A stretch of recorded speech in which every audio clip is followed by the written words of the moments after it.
आज का हमारा टॉपिक है इम्पोर्टेंस ऑफ बिजनेस एनवायरनमेंट। तो बिजनेस एनवायरनमेंट से रिलेटेड आप लोगों ने लास्ट ऑडियोज देखे होंगे, उसके बाद का ये टॉपिक है एनवायरनमेंट। तो आप लोग देखिएगा यहाँ पर 7 पॉइंट्स मेंशन्ड है और ये 7 पॉइंट्स जो है वो मैं 1 बाय 1 डिस्कस करूँगी। तो इस टॉपिक में आप लोगों को पढ़ना है importance of business environment. Importance of business environment का मतलब होता है इन बिजनेस एनवायरनमेंट यानी व्यापारिक वातावरण का महत्व। सिग्निफिकेंस मीन्स व्हाट, महत्व। इम्पोर्टेंस मीन्स व्हाट, महत्व। रोल मीन्स व्हाट, महत्व। तो इन सभी का आंसर एक ही होगा, यही 7 पॉइंट्स होंगे।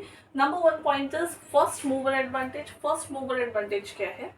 फर्स्ट मूवर एडवांटेज है लाइक अगर हम कोई काम करते हैं तो वहाँ हमें क्या है कि अपने अपॉर्चुनिटी को पहले पहचानना होगा और फटाफट उसे ग्रैब करना होगा। तो फर्स्ट मूवर एडवांटेज का मतलब है कि बिजनेस एनवायरनमेंट्स के साथ रिएक्ट करते करते, हैबिचुएट होते होते हमें ये समझ में आ जाता है कि कब हमें अपॉर्चुनिटीज़ का फ़ायदा उठाना और कब अपने बिजनेस को बचाना है। ठीक है, तो फर्स्ट मूवर एडवांटेज वही होता है। कोई भी इंडस्ट्रियलिस्ट है या फिर कोई भी बिजनेसमैन है वो तभी सक्सेसफुल होता है जब वो सही समय पे एक्शन ले अपने बिजनेस में। अगर वो डिले कर जाता है, कहते हैं, कहावत है, सुनोगे आप लोग, कि जब काम सही समय पे किया जाए तभी उसका फायदा होता है, तभी वो काम फायदेमंद होता है। तो उसी तरीके से बिजनेस में भी डिसीजंस लिया गया और कोई एक्शंस लिया गया, अगर लिया गया है तो वो सही समय पर अगर लिया जाएगा तभी वो एडवांटेजियस साबित होता है, तभी वो इम्पैक्टफुल साबित होता है।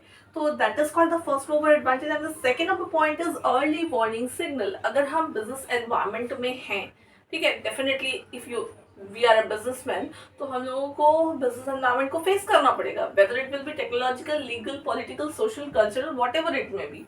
तो इन दैट केस क्या है कि हम लोगों को बिजनेस एनवायरनमेंट को फेस करते करते हमें ये अंदाजा हो जाता है कि कब हमारे बिजनेस को थ्रेट्स मिलने वाला है। थ्रेट्स दैट मीन्स कि कब हमारे बिजनेस को नुकसान होने वाला है। एक सिग्नल मिल जाता है, एक अंदेशा हो जाता है। किसी भी चीज़ को आप लगातार कर रहे हो तो आगे जाकर अगर कोई चीज़ गड़बड़ होने वाली है, ट्रैक से ऑफ होने वाली है, तो आप समझ जाते हो कि हाँ ये काम रॉन्ग डायरेक्शन में जा रहा है। तो उसी तरीके से बिजनेस एनवायरनमेंट भी होता है कि बिजनेस एनवायरनमेंट के साथ रिएक्ट करते करते या फिर उसके साथ कोप अप करते करते हमें समझ में आ जाता है कि बिजनेस को कब हमारे नुकसान हो सकता है। ठीक है, तो उस वक्त हम सावधानी ले लेते हैं, that is called the early warning signal. जैसे लोग नॉर्मल वर्ड यूज करते हैं, आगमन होना, ठीक है, आगाह हो जाना। ठीक है, तो वो चीज बिजनेस के साथ भी होता है in the form of early warning signal. The next है कस्टमर फोकस। कस्टमर फोकस मतलब है कि अगर बिजनेस को हम ऑपरेट कर रहे हैं तो डेफिनेटली कस्टमर को ध्यान में रखकर करेंगे। आज के डेट में हम बिजनेस में प्रोडक्शन कर रहे हैं, किसके लिए कर रहे हैं? Definitely for the customer. अब कस्टमर की को ध्यान में अगर हम नहीं रखते हैं, उनके नीड्स एंड रिक्वायरमेंट को नहीं ध्यान में रखते हैं, तो हमारा बिजनेस लॉन्ग टर्म में कभी भी स्टेबलाइज तरीके से नहीं चलेगा या फिर रन नहीं करेगा। तो बिजनेस को प्रॉपर्ली रन करने के लिए, बिजनेस को प्रॉपर्ली आगे की तरफ बढ़ाने के लिए, प्रॉफिटेबली बढ़ाने के लिए और अच्छा ग्रोथ पाने के लिए हमें क्या करना होगा? कस्टमर को ध्यान में रखना होगा। क्यों? क्योंकि कस्टमर ही हमारे लिए, हमारा जैसे बोलेंगे बिजनेस के लिए लक्ष्मी कौन है? Definitely customer. कस्टमर है तो बिजनेस है, कस्टमर नहीं है तो बिजनेस नहीं है। तो हमारे कस्टमर फोकस हमारे बिजनेस में होना बहुत ज़रूरी है। अगर हम बिजनेस एनवायरनमेंट के साथ हैबिचुएट हो रहे हैं, ठीक है, बिजनेस का एनवायरनमेंट का अपना एक इम्पैक्ट होता है बिजनेस में। तो बिजनेस एनवायरनमेंट हमें ये भी सिखाता है कि हमें बिजनेस फैक्टर्स एंड फोर्सेस के साथ मैनेज करना है, बट कस्टमर को ध्यान में रखते हुए, कस्टमर को फोकस में रखते हुए, या दैट मीन्स कस्टमर के रिक्वायरमेंट्स और उनके टेस्ट, प्रेफरेंस, हैबिट्स, सब चीज़ों को ध्यान में रखते हैं। अगर सोशल एनवायरनमेंट में चेंजेस आ रहा है, क्यों? Just because of the customer.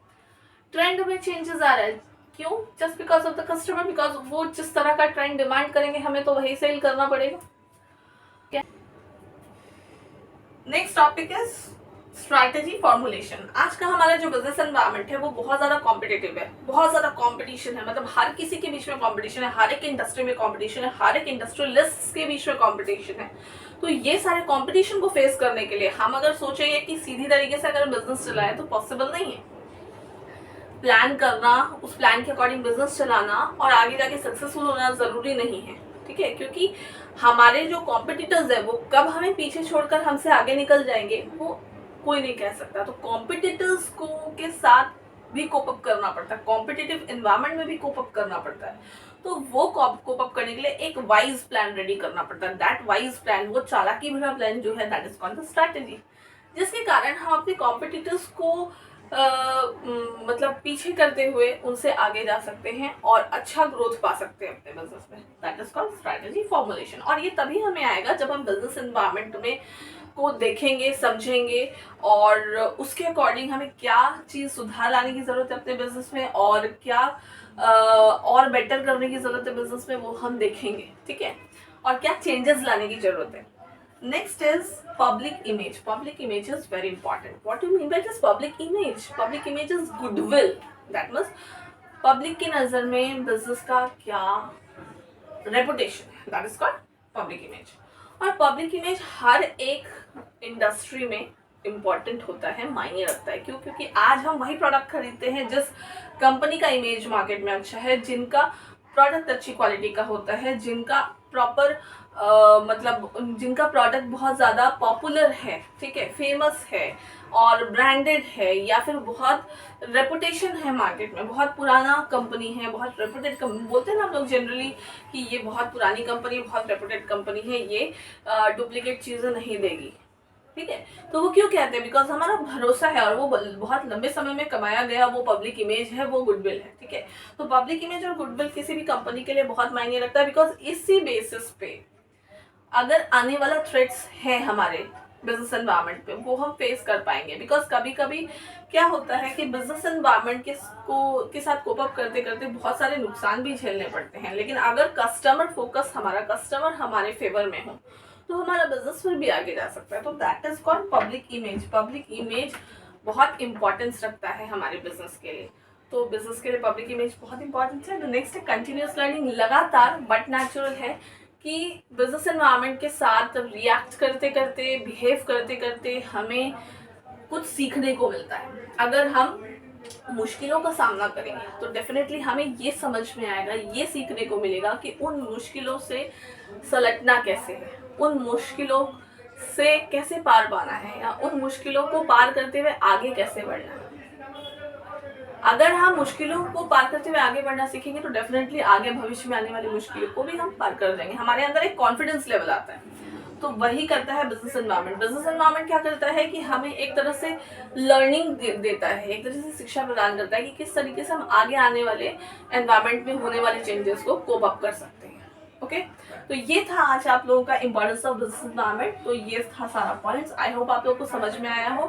Please हम मेरी चैनल को फॉलो कीजिएगा और लाइक सब्सक्राइब प्लीज़ करना नहीं भूलिएगा। Okay, thank you.